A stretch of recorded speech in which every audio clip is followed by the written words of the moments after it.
Здравствуйте, мои дорогие подписчики. Дорогие деген кымбаттуу дегенди билдирет экен. Арбаңыздар менин кымбаттуу катталуучуларым деп айткан болот экенмин. Өзүңүздөр билгендей, бул кечеги видеомдо дагы бир кызбы балабы билбейм, комментарий калтырып турушу эмне жөнүндө айтканыңызды айтпай эле тез эле сабак баштап кете бербейсизби деп. Эми кымбаттуу катталуучулар, уважаемые подписчики, сиз бул каналга көптөн бери кирип атканыңыз менен YouTube'ду карап отурган киши биринчи жолу кирип аткан болушу мүмкүн да. Анан бул эмне видео экен? Кыргыз эженин аты Москва деп жазылуу экен деп, Москвадагы же Россиядагы бир кыргыз кыз же бала басып көрсө, а мен сразу эле сабак үйрөтүп атсам, бул мугалим окшойт деп өчүрүп коюшу мүмкүн да. Школго үйрөтүп атканга, школдогу балдарга деп. Аны билбей калат. Ошон үчүн ар бир видеодо бул тема эмнеге башталган, ошол жөнүндө айтып атканым себеби ушундай. Биз каналыбызда орус жергесине иштегени келген, орусчадан кыйналып, болбосо азыраак билип, дагы үйрөнгөндү көбөйтөйүн деген мигранттар менен кошо, жердештерибиз менен кошо, себеби башка улуттагы дагы катталуучу бар менин каналдарымда. Даже Турциядан көрүп аткан катталуучулар бар да, аз эле процент, бирок Турциядан көрүп аткандар да бар. Алар деле кыргыздар болуш керек деп ойлойм. Ошолор менен чогуу орус тилин жөнөкөй, жалпак жана оңой тил менен үйрөнүү. 2-3 варианты бар болсо, жооптун же өз оюңузду билдирин. Ошонун эң оңоюн тандап алуу, эң оңоюн айтканды үйрөнүү. Анча-мынча билгендер болсо, орус тилиндеги сөз байлыгыбызды дагы көбөйтүп, дагы туура сүйлөп, дагы жакшы сүйлөгөндү чогуу үйрөнүү. Уларбек деген бала жазыптыр, эже бул жумушка барганда эле биринчи күнү жумушка барам дейт, мына могул келаткан биринчи күнү барат экен, ошон үчүн срочно чыгарып атам. Ушул эң керектүү сөздөрдү айтып берип коюңузчу. Ошону эле сүйлөп, ошону эле айтып, ошол эле сөздөр менен өзүмдүн оюмду билдириппи же жообумду айтыппы, ошентип сүйлөп келейин, сиздин айтканыңызды жаттап алып, ошону айтып берем дейт. Ошол сөздөрдү гана сүйлөйм дейт, такыр сүйлөй албайт экен орусча. Ошол балага жооп. Барганда эле здравствуйте дейсиз. Болбосо мындай өзүңүздүн ош жерде кадыр көңүл деп коебуз, кыргызчада. Кадыр көңүл алгыңыз келсе, ошол жактан мындай сразу коллективге кирип кеткиңиз келсе, киргенде эле доброе утро деп ошентип кирсеңиз, андан беш бетер жакшы болот. Доброе утро деген көп эле жолу кайталаганбыз. Эртең мененден баштап, таң аткандан баштап, азыр таң 3-тө эле атып атат, эртең мененден баштап 10-11ге чейинки убакыт экен. Эгер сиз 10дон же 11ден кийин жумушка барсаңыз, анда добрый день деп айтат экенсиз. Кечки 6га чейин. Азыр кечки 7ге чейин деле айтып берсе болот болуш керек. Ал күндүн отурганына жараша. Ошентип айтып киресиз. Анан киргенден кийин охрана сизди тосуп алды, доброе утро же здравствуйте, добрый день дедиңиз, анан вы к кому деп сурайт да сизди, кимге келдиң деген, Анан ошондо я пришел на работу деп айтышыңыз керек экен. Мисалы, я пришел на работу маляра, шпаклевщика, монтажника, электрика. Эгер айымдар болсо, я пришла деп айтат экенбиз. Я пришла на работу посудомойщицы, уборщицы, продавца, кассира. Кандай жумуш экенин на работу дегенден кийин аягына тактап кошуп коет экенбиз. Кийинки дагы бир айта турчу сөз, вы деген орус тилинде биз мисалы сиз деп коебуз дагы, силер деп коебуз, Сиз деп бир кишиге кайрылабыз, силер деп көп кишиге кайрылабыз. Ошондо айтып кое турган вны булар деле вы деген эле бир эле сөз менен айтат экен. Сиз дегиси келип атса дагы, жана силер 2, 3, 10, 20, 200 болуп атса деле вы деп коет экен. Жана бир эле киши сизден чоң болуп атса, ошону сиз деп коет экен. Мисалы, бизде эле кыргызчасында мындай деп коебуз, чоң кыз, сиз биякта сиз карайсызбы деп коебуз да, мисалы. баягы кыз болсо деле ошону в дей берет экен. А силер карайсыңарбы кыздар дегенди деле в деп айта беришет экен. Бир эле сөзү эки маанини тең билдирет экен. Мисалы жумушта бизде менден бир 6 жаш кичинекей кыз бар. Ал мени сиздейт, мен андан чоңмун да. Бирок мага дайыма атымдан айтып туруп, Гүлайым деп туруп, в деп кайрылган үчүн мен деле ага Марина дейм дагы, кайра в деп эле кайрыла берем. Ушундай кылсак туура эле болот. Мисалы мен ага айтам, Марина, а вы не скажете, мисалы, где наши швабры деп айтам. Швабраларыбыз каякта деп. Марина менден кичинекей болсо деле, а в деп айтам да, мына сиз. Сиз айта аласызбы? Билбейсизби швабралар каякта экен? Марина деген сөз болот экен кыргызчасына которгондо. Мен кирдиңиз жумушка, иштеген атасыз, ооба сизди алганбыз, же баланча сизди иштейт деп айткан, келиңиз деди.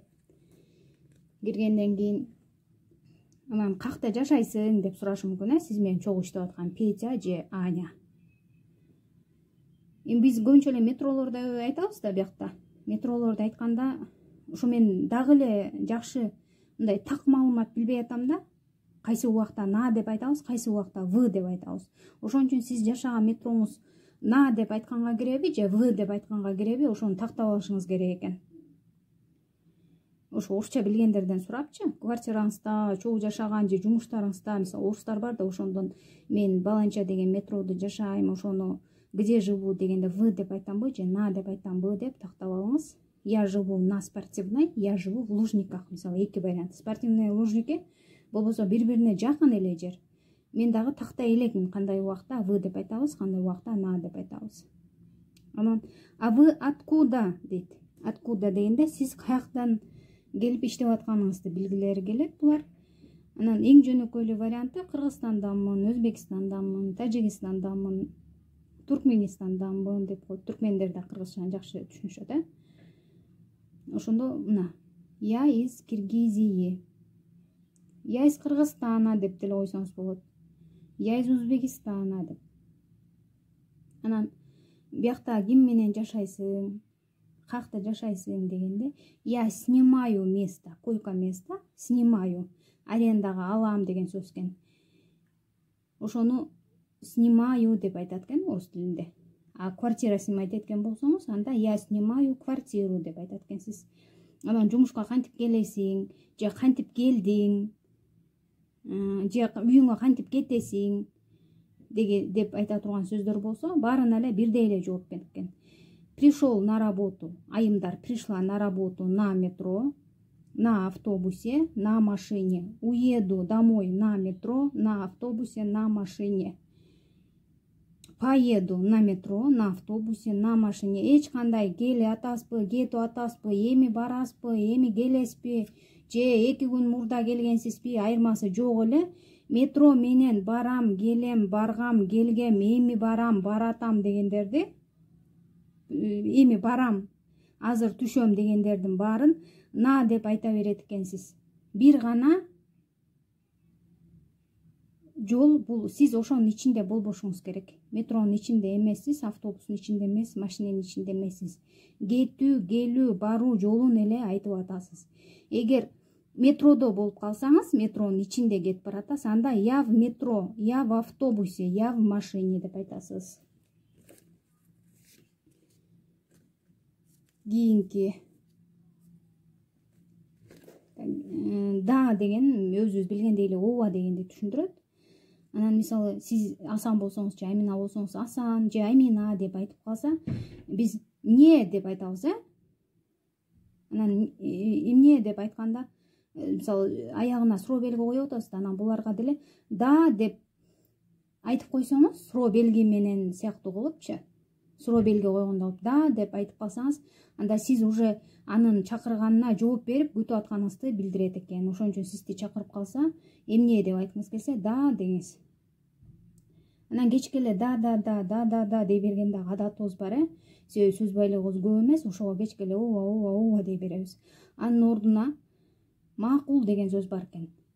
Макул деген, макулчу эмес, макул деген. Ошону хорошо деп айтсак, кичине башка сөздү да билип анан маанисин да туура айткан болот экенбиз. Ты женат десе ооба дегенде мисалы да деп айтасыз. Ты замужем ооба да. А баягы макул болгон даны, макул болгон ообаны хорошо деп айтсак болот экен. Болсо я вас понял, айымдар болсо я вас поняла. Ладно деп дагы айткандар бар да. Ладно дегенде эми макулчу эми же мейли деген сыяктуу. Мисалы кичинекей баланы кечинде разрешаю смотреть телефон только до 10. После 10 положить телефон, мисалы, возле меня деп айтып койсоң, ладно деп тарынат да балам. Ошондой мааниде бул сөз көбүнчө. Обед ичериңизде мне нужно пообедать, мне нужно поужинать, мне нужно позавтракать. Эртең мененки тамак, кечки тамак. Ошондо по деген сөздү кошуп айта берет экенсиң. Мне нужно помыться. Ошо по деген сөздү кошот экенсиз, азыр жакшы эсиме келбей атат. Сиз аякта жаза алган жумуштар бар, жаза албаган жумуштар бар. Умею, не умею, могу, не могу деген айырмасын кыскача түшүндүрүп коеюн. Умею деген колумдан келет, не умею колумдан келбейт. Бул умею сөзүн биз пайдаланышыбыз керек экен. Кандайдыр бир үйрөнгөн, бирөө үйрөткөн нерсени айтарда. Мисалы бирөө бизге сууга түшкөндү үйрөтөт да, биз төрөлгөндө эле сууга түшкөндү билбейбиз. Болбосо төрөлгөндө эле сиз батарея койгонду же шпаклевка жасаганды же неме котлет бышырганды билбейсиз да. Ошону сизге үйрөткөн, котлет бышырганды апаңыз үйрөткөн, батарея койгонду прораб үйрөткөн, шубаганды атаңыз үйрөткөн. Ошондой бирөөдөн үйрөнгөн нерселерди же өзүңүз күнүгө жазап атып үйрөнгөн нерселерди умею, эгер колуңуздан келбесе не умею деп айтышыңыз керек экен. Бул только үйрөнгөн гана нерсеге бирөөдөн үйрөнгөн. Сиз төрөлгөндө эле бул колуңуздан келбейт болчу. Мисалы сизге варенье жаза деп айтты, жаза аласыңбы деди, сиз варенье жазаганды төрөлгөндө эле билбейсиз да, апаңыз үйрөткөн. Ошондо да я умею. А сиз мисалы эшиктеги бак отургузабыз десе, бак отургузганды билем деш үчүн я умею сажать деревья. Бактарды отургузганды билем. Себеби сизге атаңыз үйрөткөн бак отургузганды. Ошентип айтасыз. А могу дегенде болсо жасай алам, нар жагыман эле жасай алам. Нар жагыбыздан эле дем алганды билебиз. Нар жагыбыздан эле басканды билебиз. Нар жагыбыздан эле сүйлөгөндү билебиз. Кыргызчаны. Ошол моменттерде могу жасай алам, не могу жасай албайм деп айтат экенбиз. Мисалы, могу дышать. Дем ала алабыз да. Эч ким үйрөткөн эмес, төрөлгөндө эле дем алып баштаганбыз. А умею плавайтты бизге бирөө үйрөткөн, ошон үчүн ал сөздү умею деп айтат экенбиз. Эми сиз ушинтип жакшы иштеп кеттиңиз, ушундай айткан сөздөрдүн баарын колдондуңуз, сизди жакшы бар деп кечинде айтты. Ошондо эгер күндүз эле же саат 6-да келип 8-де же 11-де кетип баратсаңыз, до свидания, хорошего дня деп коюшуңуз керек экен. Эгер кечинде кетип баратсаңыз, тигилер сизден кийин калып атса, хорошего вечера деп коет экенсиз. До свидания деп деле койсоңуз болот экен. А эртең келе турганыңызды билдиргиңиз келсе, охранага мисалы кетип баратып, до завтра деп койсоңуз деле болот экен. Же өзүңүз менен чогуу иштеген балага кызга пока до завтра деп койсоңуз деле болот экен. Анан вы завтра придете деп да сурап калышы мүмкүн да, келеби келбейби деп. Эгер келбейт болсоңуз, я завтра не приду, келет болсоңуз, я завтра приду деп айтат экенсиз. Ушун менен бул теманы жыйынтыктайлы. Катталбай эле көрүп аткан болсоңуз, катталыңыздар. Видео жакса класс басыңыздар. Эгер суроолоруңуз болсо, ушул видеонун астына комментарийлерди калтырыңыздар. Ошондо SMS менен жооп берем. Эгер видео тартканга жакшы тема болсо же кенен айта турчу тема болсо, видео тартып айтып берем.